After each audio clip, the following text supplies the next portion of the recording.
आप सभी को मेरा नमस्कार। मैं अनुराग दीक्षित आप सभी का एक बार फिर से हार्दिक स्वागत करता हूं आपके अपने ऑफिशियल यूट्यूब चैनल पर। जैसा कि आप लोग थंबनेल में देख पा रहे होंगे, ये टैगिंग नियम तो एक ऐसा नियम जो कि रेलवे के 90% बच्चों को पता नहीं होता है। तो उसी बात की चर्चा करने के लिए आज हम लोग यहाँ पर एकत्रित हुए हैं और इस वीडियो में, जो कि बहुत लंबा नहीं होने वाला है और आप सभी के लिए बहुत फ़ायदेमंद होगा, हम चर्चा करेंगे रेलवे के टैगिंग नियम के विषय में और साथ ही साथ एएलपी और टेक्नीशियन भर्ती के लिए कौन से जोन से फॉर्म भरना उचित रहेगा, कौन से जोन में फॉर्म ज़्यादा पड़ेंगे, इस बात की थोड़ी बहुत चर्चा का विषय हम लोग इस वीडियो में आगे की तरफ लेकर चलेंगे। ठीक है, तो सबसे पहले अगर हम बात करते हैं कि ये टैगिंग नियम क्या होता है, तो विश्वास मानिए कि आप सभी बच्चों में से जो इस वीडियो को देखेंगे या बाद में और भी देखते जाएंगे, उन सभी में से 90% बच्चा ऐसा होगा जो ये बात को नहीं समझ पा रहा होगा कि ये टैगिंग नियम क्या होता है। और विश्वास मानिए कि ये टैगिंग नियम आप लोगों के लिए रामबाण होगा, क्योंकि इसका पता ही नहीं होता है और ये जोन भरने में आपके लिए बहुत मदद होगा। कैसे मददगार होगा, चलिए शुरुआत कर लेते हैं कि इस टैगिंग नियम के विषय में क्या जानकारी होती है। तो मैं आपको बताने जा रहा हूं क्या होता है टैगिंग नियम। देखिए, आप सभी को पता है कि रेलवे के एग्जाम्स को छोड़कर अन्य किसी में ये टैगिंग नियम की बातचीत या चर्चा का विषय उसमें नहीं होता है। टैगिंग नियम सिर्फ रेलवे में लगता है, टेक्निकल टर्म होता है टैगिंग। अब इसका मतलब क्या है और ये रेलवे में कैसे अप्लाई होता है, फॉर एग्जांपल मैं आपको बताऊं। जैसे आप CBT 1, CBT 2 और साइको, अगर मैं ALP की बात कर लेता हूं तो ये 3 स्टेप में इसका एग्जाम होता है और 3 स्टेप में अगर सबसे पहले स्टेप को काउंट किया जाए तो वो होता है CBT 1। आप CBT 1 में किसी कैटेगरी से बिलोंग करते हैं, कहने का मतलब आप EWS कैटेगरी से हैं या OBC से हैं या SC कैटेगरी से हैं, ST कैटेगरी से हैं या फिजिकल हैंडीकैप कैटेगरी से हैं। तो टैगिंग नियम ये कहता है कि अगर आप OBC कैटेगरी से हैं और आपने CBT 1 में अपने कट ऑफ को, जो कि OBC का है, उसके अलावा अगर आपने जनरल के कट ऑफ को भी क्लियर किया है, मतलब आप OBC का कट ऑफ तो क्लियर किए ही हैं और जनरल के कट ऑफ तक पहुंच गए, यानी आपका रिजल्ट जनरल कैटेगरी में आ गया है, तो CBT 2 और साइको टेस्ट में आपके लिए OBC और जनरल कैटेगरी की दोनों सीट में आप फाइट करेंगे।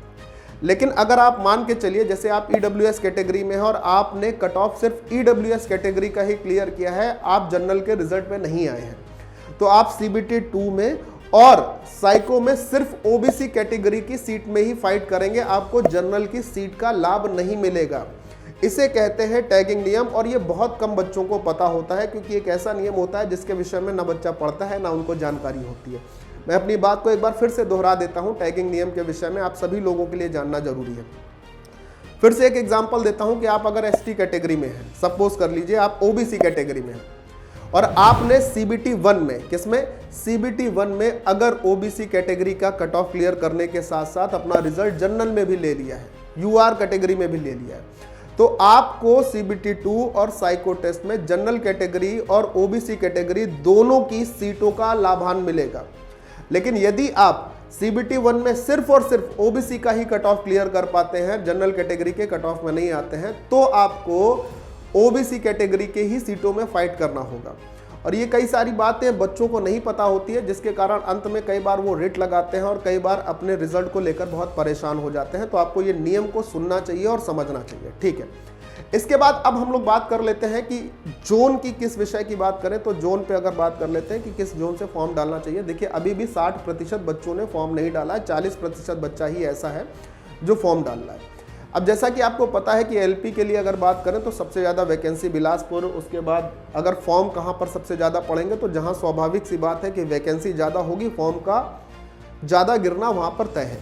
तो अगर बात कर लें तो बिलासपुर, बेंगलुरु, चेन्नई, मुंबई और सिकंदराबाद ये ऐसे जोन है जहां पर बहुत ज़्यादा फॉर्म गिरेंगे, क्योंकि वैकेंसी ज़्यादा है। तो जिन भी बच्चों ने अभी तक फॉर्म नहीं भरा है उनके लिए मेरा सजेशन ये है, मैं आपको बोलूं कि शुरुआत के 5 जोन को छोड़कर और अंतिम के 5 जोन को छोड़कर आप ये जरूर देख लें कि आप किस कैटेगरी से बिलोंग करते हैं और वहाँ पर किस कैटेगरी की कितनी वैकेंसी है, और उस हिसाब से, जोन के हिसाब से आप फॉर्म भरें। ये आपके लिए सबसे फ़ायदेमंद होगा। जैसे अगर अभी बताएं तो भोपाल हो गया, प्रयागराज हो गया और रांची हो गया, ये ऐसे जोन है जहाँ पर बहुत ज़्यादा फॉर्म नहीं पड़ रहे हैं लेकिन वैकेंसी ठीक ठाक है। लेकिन अगर अंदाज़ा लगाया जाए तो इन तीनों जोन में फॉर्म की संख्या अगर पिछले रिकॉर्ड को उठा के देखा जाए तो काफ़ी पड़ती है, चाहे वो प्रयागराज हो, भोपाल हो, चाहे रांची हो। तो आप अपनी कैटेगरी की वैकेंसी को देखिए और शुरुआत के 5 या आखिरी के 5 जोन को छोड़कर फॉर्म को भर सकते हैं। ये मेरी सलाह है। बाकी इच्छा आपकी कि आप किस जोन से फॉर्म भरना चाहते हैं, किस जोन में आप पेपर देना चाहते हैं, ये सभी के लिए आपके लिए अच्छा। एक और भी महत्वपूर्ण बात है जो मैं आपको बताना चाहूँगा। आरआरबी बोर्ड के अनुसार आप किसी भी एक जोन से ही फॉर्म भरे, एक से अधिक जोन से फॉर्म ना भरे, नहीं तो पूरी लाइफ टाइम के लिए रेलवे आपके कैंडिडेचर को यानी कि आपकी पात्रता को डिबार कर देगा। तो ये कुछ महत्वपूर्ण बातें थी जिसमें टैगिंग नियम, जोन और कितने बोर्ड से फॉर्म भर सकते हैं, इसको मैंने आपको बताया। और अगर वीडियो आपको इन्फॉर्मेटिव लगी हो और आप चैनल पर नए हैं तो चैनल को सब्सक्राइब जरूर कर लीजिएगा। जय हिंद।